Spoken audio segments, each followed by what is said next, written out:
Bonjour à tous, avant d'aller plus loin, comme toujours, je vous préviens qu'une transcription est disponible et que vous trouverez un lien dans la description de l'épisode. Et restez bien jusqu'à la fin, car à la fin, je répéterai l'épisode, mais plus rapidement. Est-ce que certains d'entre vous habitent en France ou travaillent avec des Français? Ou est-ce que certains d'entre vous ont l'intention de venir en France? Si c'est le cas, j'espère que cet épisode vous aidera à bien vous intégrer dans le pays. Comme partout, il y a des choses qu'il faut éviter de faire. Et comme partout, il y a des sujets qui sont un peu plus tabous que d'autres. Alors, je vais expliquer. Comme partout, partout c'est everywhere. Comme partout, il y a des choses qu'il faut éviter de faire. Qu'il faut éviter. Éviter de faire quelque chose, c'est to avoid doing something.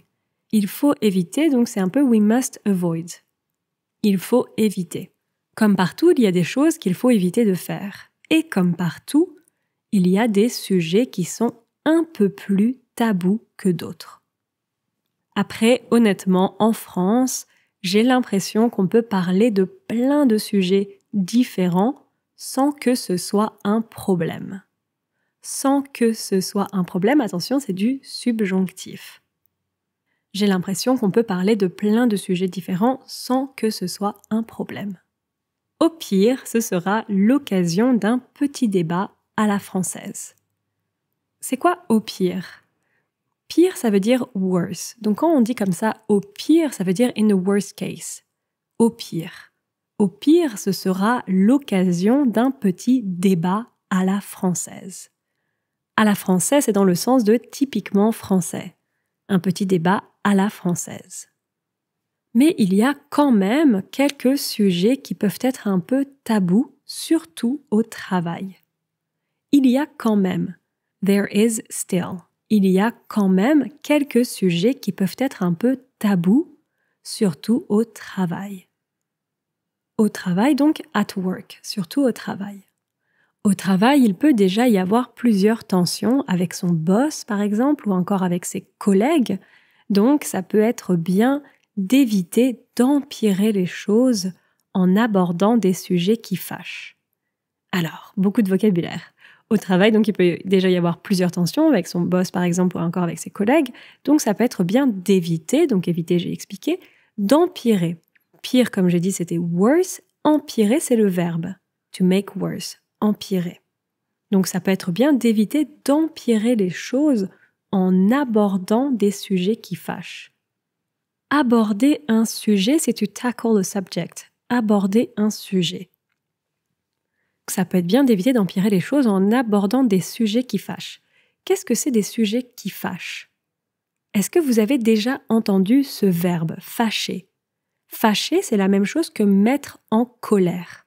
To make angry. Par exemple, je suis fâché. On peut dire je suis en colère. I'm angry. Je suis fâché. Et donc des sujets qui fâchent, ce sont des sujets qui mettent en colère. Comme je disais au travail, on évite d'aborder des sujets qui fâchent. Le sujet qui est probablement le plus tabou en France, c'est l'argent. Money, c'est l'argent. C'est le cas dans beaucoup d'autres pays, bien sûr, mais il y a également des pays où l'argent n'est pas trop un tabou et où on dit assez librement combien on gagne, par exemple. Donc je répète, le sujet qui est probablement le plus tabou en France, c'est l'argent. C'est le cas dans beaucoup d'autres pays, bien sûr, mais il y a également des pays où l'argent, where money, attention, mais il y a également des pays où l'argent n'est pas trop un tabou et où on dit, and where we say, et où on dit assez librement combien on gagne. Combien on gagne? Alors gagner, ça peut être to win, mais ici, dans ce cas-là, c'est to earn. Donc combien on gagne, how much we earn. Comme je disais, donc il y a également des pays où l'argent n'est pas trop un tabou et on dit assez librement combien on gagne. En France, ce n'est pas le cas. En France, beaucoup de gens évitent de parler d'argent en général. Beaucoup de gens, many people, beaucoup de gens. En France, beaucoup de gens évitent de parler d'argent en général. Un sondage a révélé que 83% des Françaises ou des Français préfèrent éviter de parler d'argent au travail. C'est quoi un sondage? Un sondage, c'est a poll, un sondage. Donc, on pose des questions à la population et on fait ensuite des statistiques. Un sondage a révélé que 83% des Françaises ou des Français préfèrent éviter de parler d'argent au travail. Si vous travaillez avec des Françaises ou des Français, évitez peut-être de demander « Et toi, combien tu gagnes ?» Éviter ici, c'est de l'impératif, avoid, éviter. Évitez peut-être de demander « Et toi, combien tu gagnes ?» Dans beaucoup d'entreprises, les salariés ne connaissent pas le salaire de leur directeur ou de leur manager, ou le salaire de leurs collègues. Parmi les autres sujets qui fâchent, il y a bien sûr la politique. Parmi les autres sujets qui fâchent, il y a bien sûr la politique. Selon certains sondages, 61% des personnes interrogées préfèrent éviter de parler de politique au travail. Selon certains sondages, according to certain polls, selon certains sondages. Selon certains sondages, 61% des personnes interrogées préfèrent éviter de parler de politique au travail. Bien sûr, la raison est simple. Parler politique, ça peut créer de gros débats et éventuellement des conflits. Mais la France reste un pays où beaucoup de personnes aiment parler de politique. Donc il y a quand même des gens qui vont parler de politique même au travail, even at work, même au travail. Mais peut-être qu'ils vont plutôt parler politique avec des collègues qui partagent des valeurs similaires. Mais peut-être qu'ils vont plutôt parler, plutôt c'est rather, mais peut-être qu'ils vont plutôt parler politique avec des collègues qui partagent des valeurs similaires. Partager to share.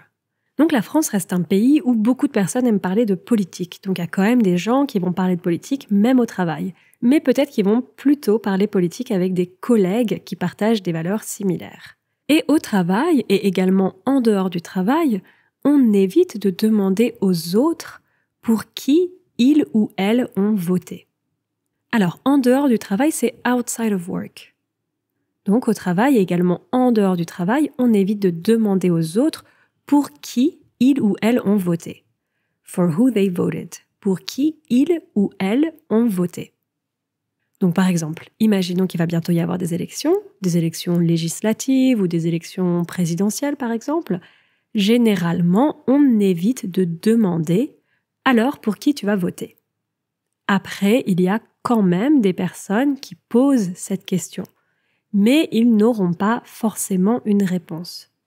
Forcément, c'est la même chose que nécessairement. Après, il y a quand même des personnes qui posent cette question, mais ils n'auront pas forcément une réponse. Entre amis, on se permet davantage de poser la question, mais en général, c'est quelque chose qu'on évite de faire, j'ai l'impression. Entre amis, donc, among friends. Entre amis, on se permet davantage. Davantage, c'est more. On se permet davantage de poser la question, mais en général, c'est quelque chose qu'on évite de faire, j'ai l'impression. Un autre sujet qui fâche, c'est la religion. Environ 58% des personnes interrogées par le sondage n'aiment pas parler de religion au travail. Et même en dehors du travail, ça peut être très délicat de parler de religion. La religion, ça peut être un sujet qui fâche et qui peut donc créer des conflits. Et il est important de rappeler que la France est un pays laïque. Donc en France, il y a une culture de la laïcité. Est-ce que vous comprenez ce que c'est la laïcité? La laïcité, c'est la séparation entre l'État et la religion. L'État, donc the state. La laïcité, c'est la séparation entre l'État et la religion. Donc dans un pays qui est laïque, les institutions religieuses ne peuvent pas avoir d'impact sur le pouvoir politique, administratif ou sur l'éducation. Et la France est devenue un pays laïque en 1905. In 1905, la France est devenue un pays laïque en 1905. Récemment, un autre sujet qui a créé des tensions, c'est le Covid. Et plus particulièrement la question du vaccin contre le Covid. Comme partout, il y a eu des tensions entre les personnes qui se faisaient vacciner et celles qui refusaient de se faire vacciner. À la télévision française, il y avait beaucoup de débats sur ce sujet. Mais ces derniers temps, on ne parle plus trop du Covid, donc les débats pour ou contre le vaccin se sont arrêtés. Après, bien sûr, au-delà de l'argent, de la politique, de la religion ou de la santé, n'importe quel sujet peut tourner au conflit. Les questions de genre, l'immigration, le changement climatique, l'éducation ou encore la réforme des retraites, dernièrement en France. Ce qui va dépendre, c'est pas vraiment le sujet, mais plutôt la manière de parler de ce sujet. Je vais expliquer un petit peu. Après, bien sûr, au-delà de l'argent, au-delà de, c'est beyond. Au-delà de l'argent, de la politique, de la religion ou de la santé donc health, n'importe quel sujet peut tourner au conflit. N'importe quel sujet, c'est any subject, n'importe quel sujet. N'importe quel sujet peut tourner au conflit. Les questions de genre, le genre c'est gender, les questions de genre, l'immigration, le changement climatique, l'éducation ou encore la réforme des retraites. Vous avez sûrement entendu parler de la réforme des retraites en France. En ce moment, en France, il y a beaucoup de grèves. La grève, c'est strike. Il y a beaucoup de grèves contre la réforme des retraites. La retraite, c'est retirement. Et donc, comme je disais, ce qui va dépendre, c'est pas vraiment le sujet, mais plutôt la manière de parler de ce sujet. L'idéal, c'est sûrement, ou c'est probablement, de pouvoir parler de tout, mais en faisant attention de ne pas vexer les autres et de parler avec suffisamment d'humilité pour rester ouvert à d'autres manières de concevoir le monde. Alors, l'idéal, c'est sûrement ou probablement de pouvoir parler de tout. Parler de tout, c'est to talk about everything, parler de tout. Mais en faisant attention, but by staying careful, by being careful, mais en faisant attention de ne pas vexer les autres. Vexer quelqu'un, c'est to offend someone. Vexer quelqu'un.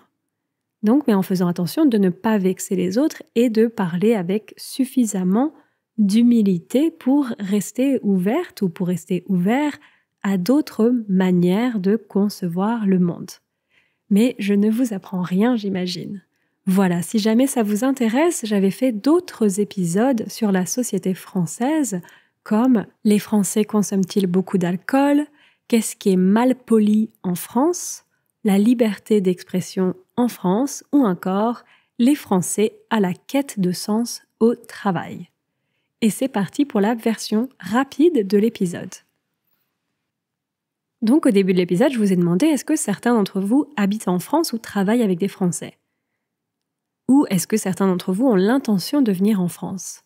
Si c'est le cas, j'espère que cet épisode vous aidera à bien vous intégrer dans le pays.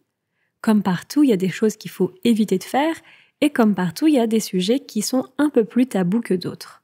Après, honnêtement, comme je disais, en France, j'ai l'impression qu'on peut parler de plein de sujets différents sans que ce soit un problème. Au pire, ce sera l'occasion d'un petit débat à la française. Mais il y a quand même quelques sujets qui peuvent être un peu tabous, surtout au travail. Au travail, il peut déjà y avoir plusieurs tensions avec son boss, par exemple, ou encore avec ses collègues. Donc, ça peut être bien d'éviter d'empirer les choses en abordant des sujets qui fâchent. Comme je disais, donc, des sujets qui fâchent, ce sont des sujets qui mettent en colère. Au travail, on évite d'aborder des sujets qui fâchent. Le sujet qui est probablement le plus tabou en France, c'est l'argent. C'est le cas dans beaucoup d'autres pays, bien sûr, mais il y a également des pays où l'argent n'est pas trop un tabou et où on dit assez librement combien on gagne. En France, ce n'est pas le cas. En France, beaucoup de gens évitent de parler d'argent en général. Il Il y a un sondage qui a révélé que 83% des Françaises ou des Français préfèrent éviter de parler d'argent au travail. Donc si vous travaillez avec des Françaises ou des Français, évitez peut-être de demander « Et toi, combien tu gagnes ?» Dans beaucoup d'entreprises, les salariés ne connaissent pas le salaire de leur directeur ou de leur manager ou le salaire de leurs collègues. Parmi les autres sujets qui fâchent, il y a bien sûr la politique. Selon certains sondages, 61% des personnes interrogées préfèrent éviter de parler de politique au travail. Bien sûr, la raison est simple, parler politique, ça peut créer de gros débats et éventuellement des conflits. Mais la France reste un pays où beaucoup de personnes aiment parler de politique. Donc il y a quand même des gens qui vont parler de politique même au travail. Mais peut-être qu'ils vont plutôt parler politique avec des collègues qui partagent des valeurs similaires. Et au travail, et également en dehors du travail, on évite de demander aux autres pour qui ils ou elles ont voté. Par exemple, imaginons qu'il va bientôt y avoir des élections législatives ou des élections présidentielles, je ne sais pas. Généralement, on évite de demander « alors pour qui tu vas voter ?» Après, il y a quand même des personnes qui posent cette question, mais ils n'auront pas forcément une réponse. Entre amis, on se permet davantage de poser la question, mais en général, c'est quand même quelque chose qu'on évite de faire, j'ai l'impression. Un autre sujet qui fâche, c'est la religion. Environ 58% des personnes interrogées par le sondage n'aiment pas parler de religion au travail. Et même en dehors du travail, ça peut être très délicat de parler de religion. La religion, ça peut être un sujet qui fâche et qui peut donc créer des conflits. Et il est important de rappeler que la France est un pays laïque, donc en France, il y a une culture de la laïcité.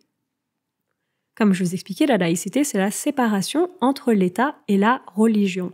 Donc dans un pays qui est laïque, les institutions religieuses ne peuvent pas avoir d'impact sur le pouvoir politique, administratif ou sur l'éducation.